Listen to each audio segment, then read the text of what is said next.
You grow up in a neighborhood where the street signs are in English and everything else is in Spanish. Your mother worked a laundromat register 6 days a week. Your uncle got deported when you were 9. You remember how the kitchen went quiet after, not grief exactly, more like something structural had been removed and everyone was waiting to see what fell. You stopped going to school at 16 because the school had already stopped going to you. You found work, found a corner, found a group of older men who moved through the neighborhood like they owned it, not because they were loud, but because everyone treated them as if they did. You didn't know their name yet.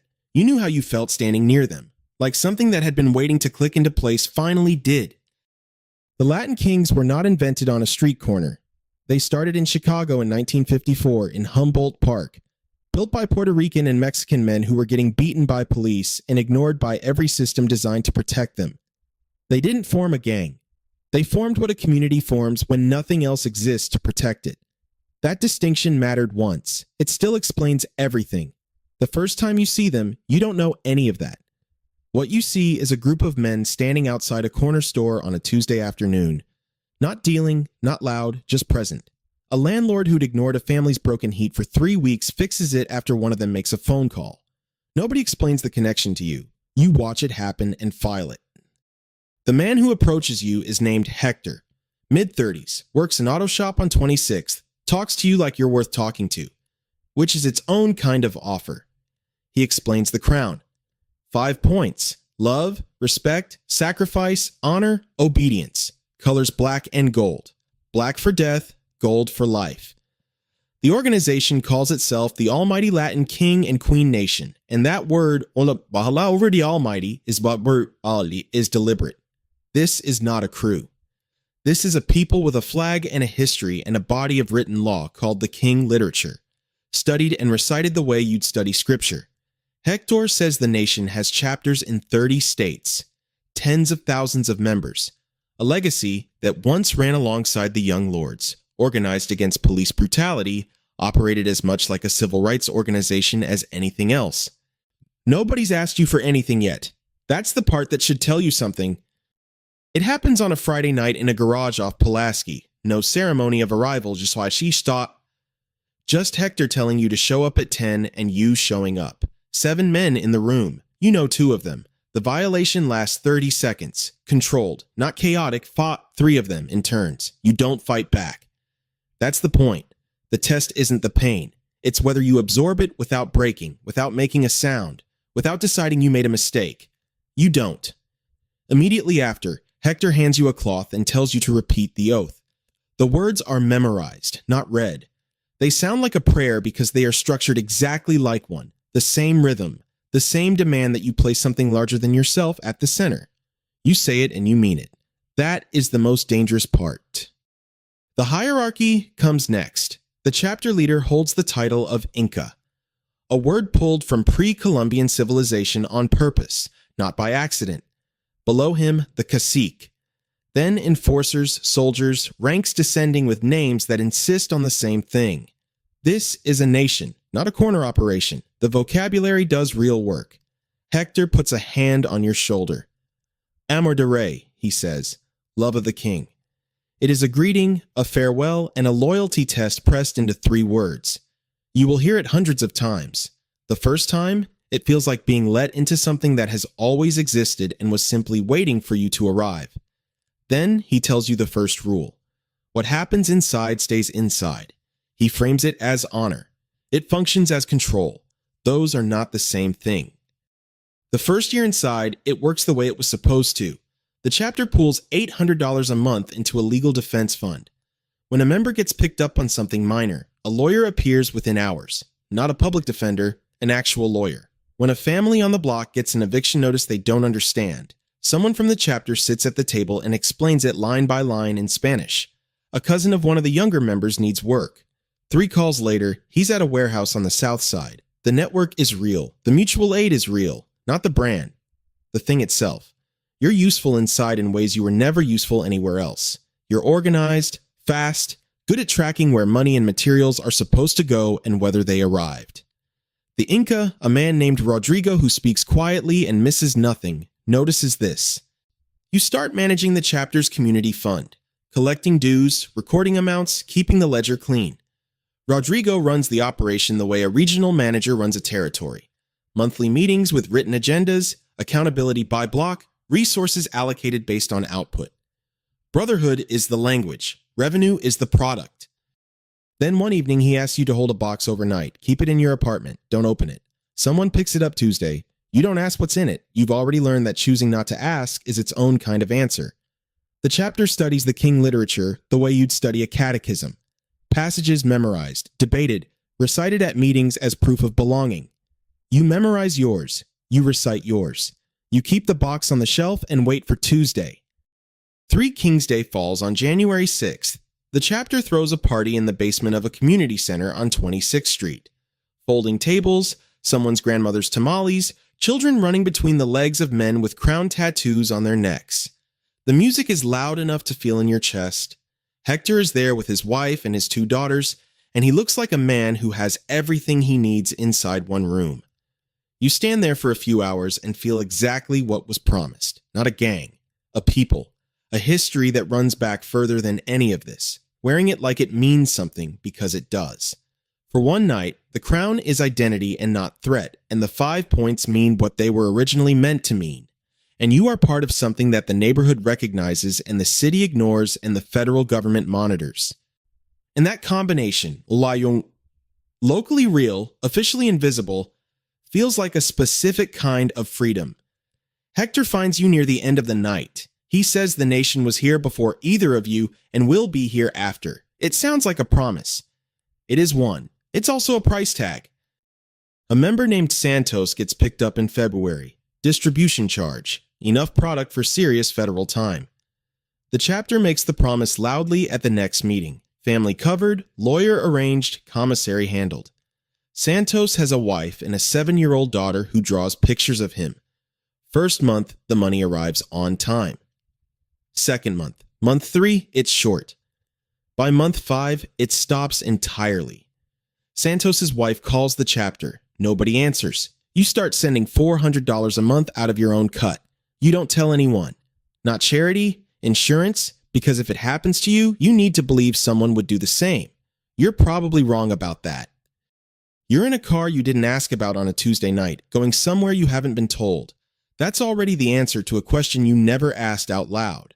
A rival crew has been moving product on blocks the chapter treats as its own.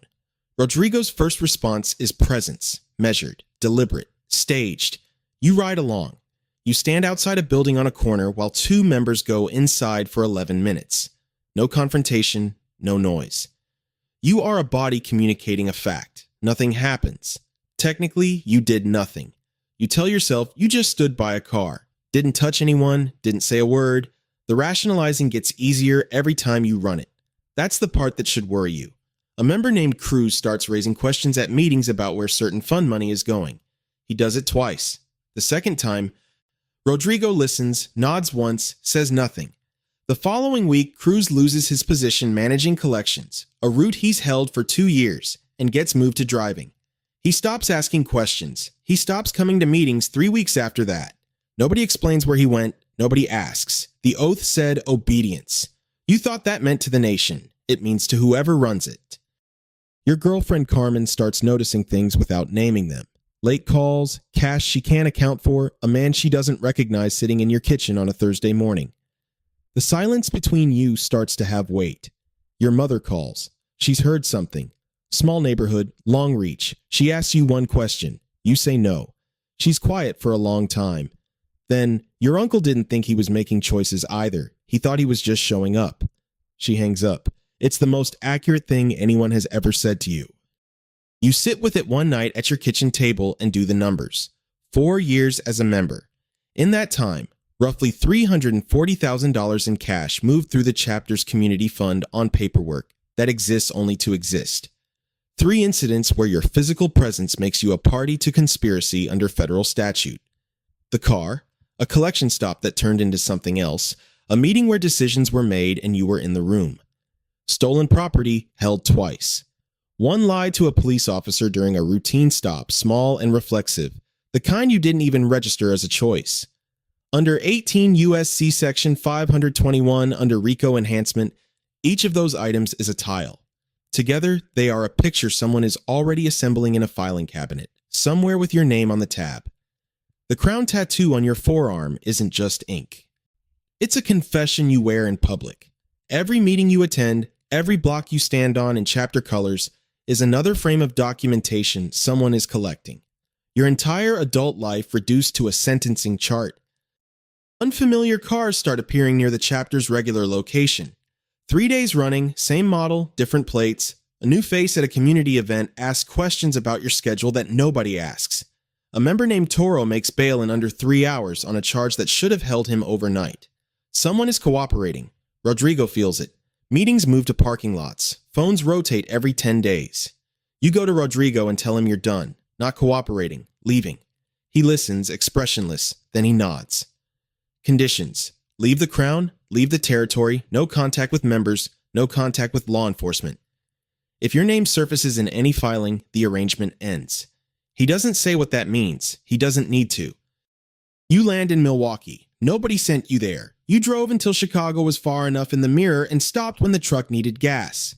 You find a room above a laundromat on the north side. The machines run until 2 in the morning, and from a low vibration through the floorboards you feel in your back teeth. You open a small repair shop, lawn equipment, small engines, the kind of work that doesn't require explaining yourself to anyone. It pays enough. You eat alone not because you want to, but because you've forgotten how to be in a room with people who don't already know what you are. A woman at the hardware store 3 blocks over asks you to look at her snowblower in November. You fix it in 40 minutes. She brings coffee the next day. Divorced, a son in middle school, works billing at a county clinic. Normal, entirely. While uncomplicatedly normal. She asks if you want dinner sometime. You say yes. At the restaurant, she asks what you did in Chicago. You say logistics. She asks why you left. You say you needed a change. She accepts it. Over dessert, you notice yourself tracking the exits, counting the people at the bar, logging the server's movement pattern. Old software running on new hardware. She notices you're somewhere else. You apologize. Second date goes better. On the third, she sees the crown tattoo on your forearm, partially covered by your sleeve, and asks. You tell her it's something from when you were young. She believes it. You understand right then that every relationship from here on starts with that sentence and has a ceiling built into it because of what comes after. You can get close, just not all the way. Hector calls 4 months after you leave. Burner phone, tired voice. The federal investigators took down 9 members in a coordinated sweep. Rodrigo cooperated. Tradito Mori Sprachriegst traded names for reduced time. The man who ran the chapter like a movement sold the movement to save himself. Toro got 11 years. 2 others got 8. The community center where you celebrated 3 Kings Day was seized as a criminal asset. Hector wasn't charged. Too peripheral, too far from operations to matter to the prosecution. He says he's done, moving somewhere quieter. Amor de Rey, forever, he says. The way he says it makes it sound like a closing prayer over something already buried. You don't talk again. You don't try. One evening in March, you see a crown tagged on a wall 2 blocks from your shop. 5 points, clean lines. You stand in front of it longer than you mean to. The founding promise was real. The need it answered was real. In 1954, in a city that actively failed Latin families, men built something because nothing else existed. That's not a justification. It's an explanation. And it's exactly what made everything else possible, because you can't recruit people with crime. You recruit them with the thing they actually need, and by the time they see the rest of it, the door only opens one way. The nation doesn't run on violence. Violence is enforcement.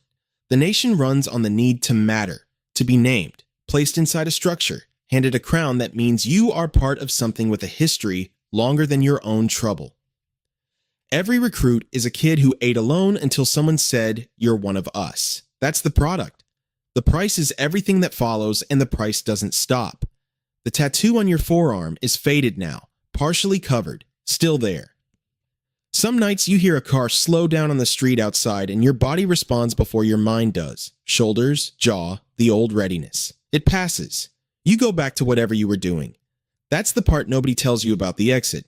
You leave, the training doesn't. The story is fiction, the pattern isn't.